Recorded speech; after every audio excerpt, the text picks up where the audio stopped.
Трет надпревар и трет пораз на екипата на ЖФК Кочани на свој терен против Каменица Саса, која пак на стартот има 3-3.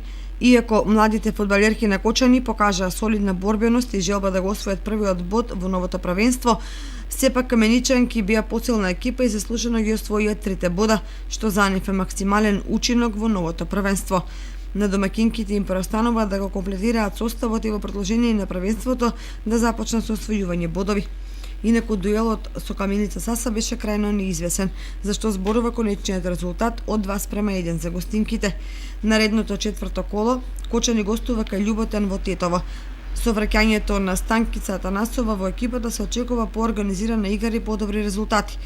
Но на подобри резултати се надеваат дури откако кон составот ќе се приклучат и Јана Благонова и Драгана Ангелова, како и реконвалесцентните Андреја Стојчева и Викторија Чакаловска, кои ги залечија повредите.